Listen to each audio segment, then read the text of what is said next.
Hi, everyone. This is Dr. Tracy Jones. Thanks so much for tuning in to Throwback Thursday, where we go deep in the tremendous vault and listen to some of my father's archives. This is part 2 of a 3-part series of my favorite speech of all time called The Key to Excellence. And you are not going to believe the next 15 minutes you're going to listen to. You are going to laugh so hard. You are going to get some incredible, wonderful points. And it's one of my favorite clips of all time. So take a listen, enjoy. Thanks so much for listening.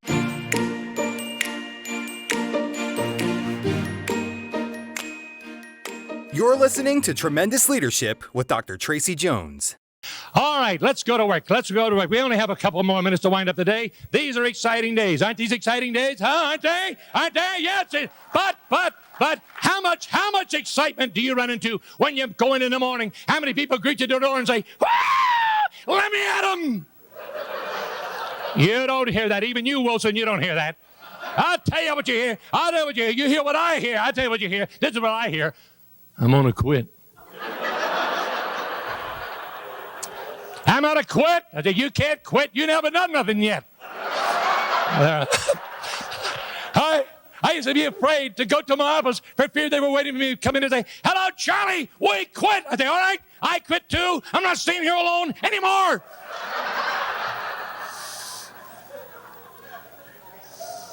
They'd quit in the morning, quit at noon, quit. I give them more money, they'd quit. I give them a new title, they'd quit.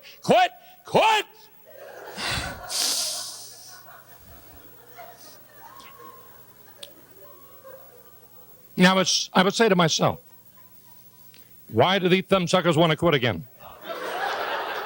I'm not asking you. Let me think about it. Do you know what they used to say to me? They would say to me, I think I'm going to quit because I can't communicate.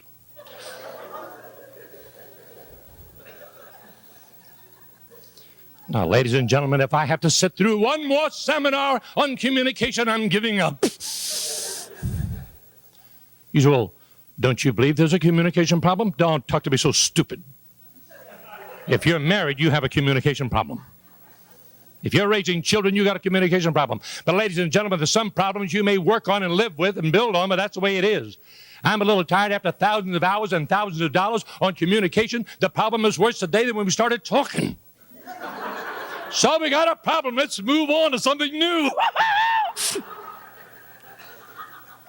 They say we've got to communicate with our young people. We've got to communicate with our neighbor. I say, our neighbor, I'm not doing too good with my wife right now. You say, well, you're not against your neighbor. I'm not against my wife. It only seems that way to her. Now, ladies and gentlemen, quickly, I can only tell you this. Sure, there's a communication problem, but get it through your head. The communication problem is not this way as much as it is this way. And unless you have inner dialogue, good dialogue this way, you cannot have good dialogue that way. And all I hear is, I'm so lonely. So, well, no wonder you're lonely, you thumbsucker. Well, they say, I don't have anybody to talk to. The way you talk, no wonder.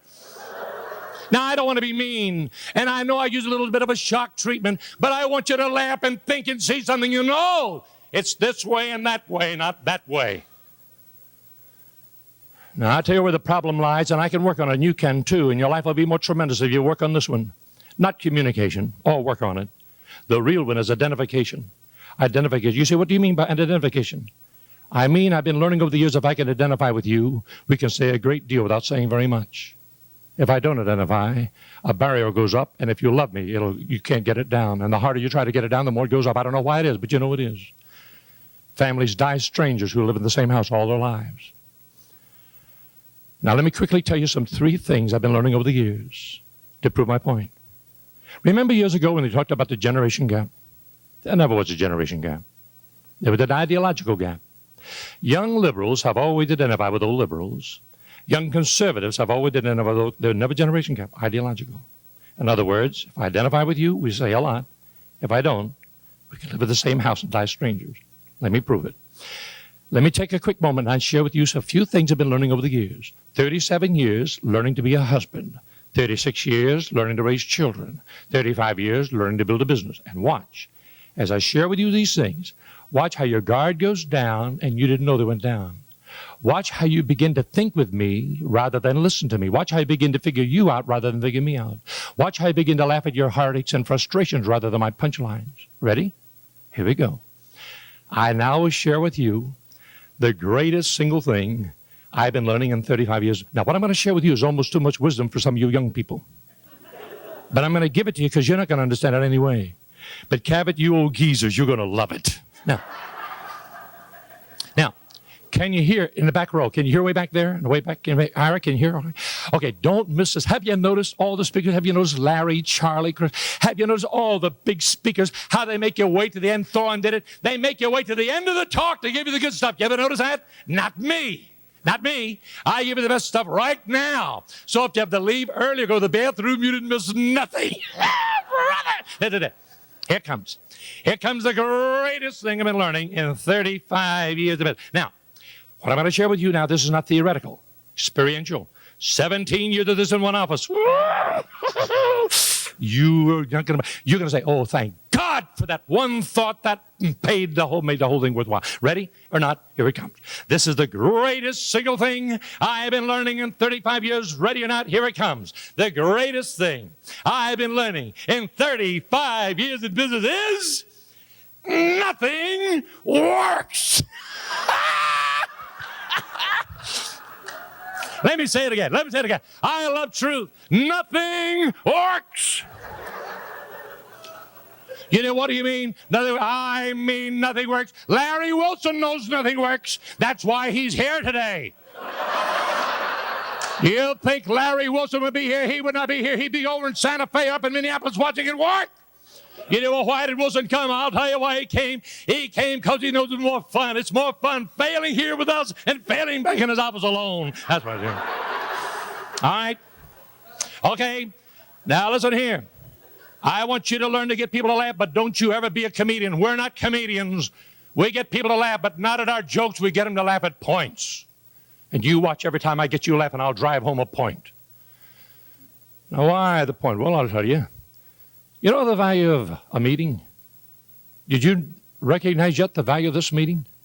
You say, to hear the speakers? Oh, secondary. The number one value of this meeting was people coming together with other people who have common goals and dreams and hopes, who are giving some time to make it happen and participating in having it.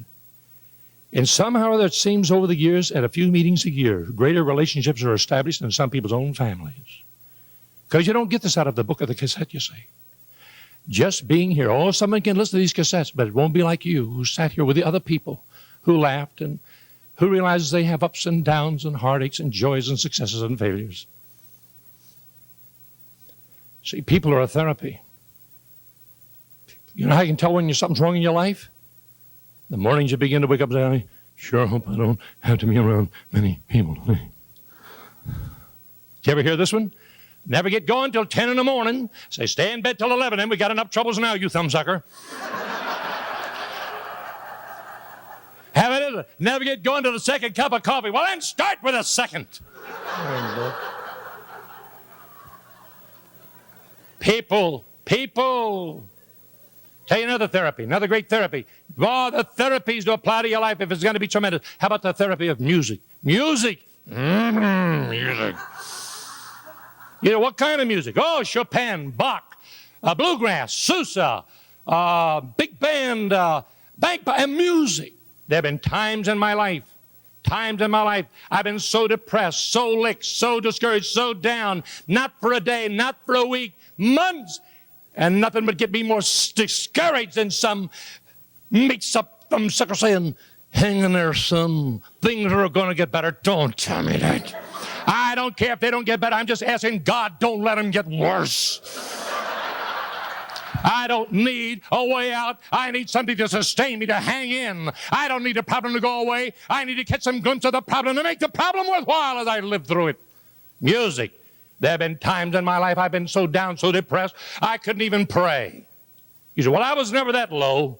You never had my manager either.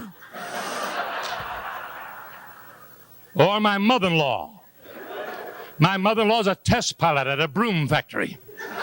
Well, she's not, but isn't that a funny line? Now, I got a good mother. I just say that. There have been times in my life that my life was like it was music with a great Christian message where the word sustained my heart. I need a sustaining. And another therapy. Work. Work. You say, they're not paying me what I'm worth now. You'll work anyway. You'll work if you get paid. You don't work if you don't get paid. You say, what if I don't have a job? You'll work anyway. You say, you can't work without a job. Don't you tell me that. My father raised 5 of us in the Depression with no mother years ago when there was no work. He worked. And you know, you can't live without breathing, and you can't work. You can't live right without working. It's life. Work. You say, what do you mean nothing works? I mean nothing works. Nothing used to make me more tired than come in my office in the morning. He'd be some thumbsucker waiting. She said, Mr. Jones, I don't believe this is going to work. I said, I know it doesn't work. It's why I hired you. If it worked, I would give it to my brother-in-law who's on relief, not you. Now listen. How long do you have to live before we discover God never made anything to work for us? He made us to prepare our life to do a job and discipline us how to do it. And in the process of us making things work, that's how we get made. Yet all I hear is, you think this is going to work? No, and you better shut your mouth.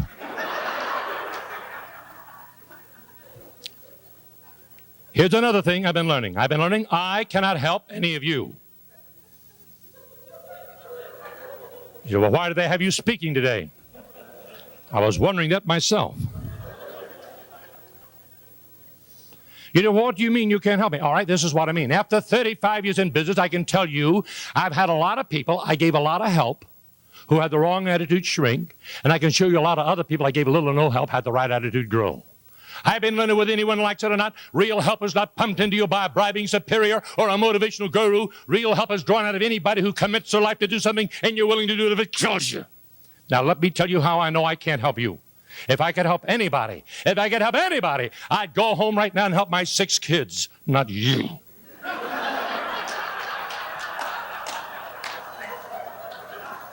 The only trouble is when I'm home helping them, I seem to be hurting them more than I'm helping them. So I finally figured out the only way I can help my own kids more is learning how to hinder them less. Now, it takes a lot of learning to figure out how to help somebody more but hinder them less. Imagine what will happen if the Congress ever figures that out. Which brings me, wait a minute, which brings me to another subject. You know how I can tell when a politician is lying? When their lips are moving. Now, wait a minute. I'm not down on politicians, but I tell you, I am different than most Americans. And you know what makes me different than most Americans? And I am, because I'm one of the few Americans who knows conservatives lie just like liberals lie. But I always vote for conservatives because I love conservative lies more than liberal lies. But I know one thing, when America turns around, and she is, it won't be because of Tip or Teddy or even, God bless his heart, Ronnie. It'll be when Americans do more and do better and demand less. And we've been doing a lot better in the last few years in that area, too. And by the way, remember last spring in that cold spell in Denver?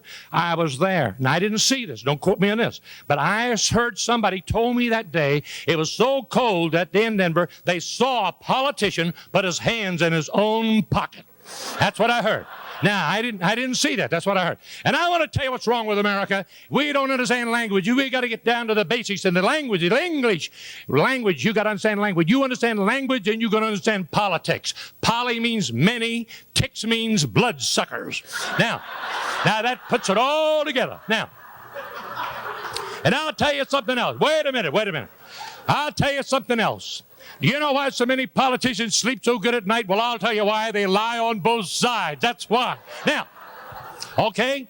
Now, here's another lesson for you. Don't you ever be critical and negative of somebody unless you do it with fun and then throw in something good. Because one of these days, I want you to come on over to the East Coast to a town called Baltimore, Maryland. That used to be the eyesore of America. I fly to Baltimore a lot because we live up in Camp Hill, Pennsylvania. And I want to tell you what you're going to see when you come to Baltimore. You're going to see something like Sydney Harbor in Australia. You're going to see one of the most beautiful cities in the world now, Baltimore Harbor Place. You know why? Because a selfless, dedicated politician gave his life to making that town what it is. Now, so always throwing something good like that. Hi, everyone. I told you you'd enjoy that. Wasn't that hysterical? I just love hearing his points. I don't care how many times I heard it or how long it's been, they just always ring so true. So my father was just an incredible individual, just full of motivation because of the people he met and the books he read.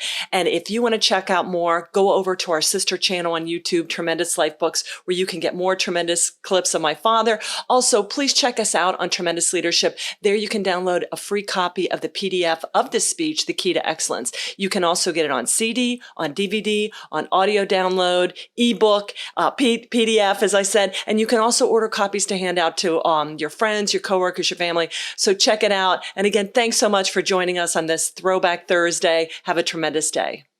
Thank you for listening to Tremendous Leadership with Dr. Tracy Jones. Find out more about Dr. Jones at www.tremendousleadership.com. If you've been ignited by something you heard in this episode, let us know by leaving a review for Tremendous Leadership wherever you listen to podcasts, or by sending us a message through www.tremendousleadership.com.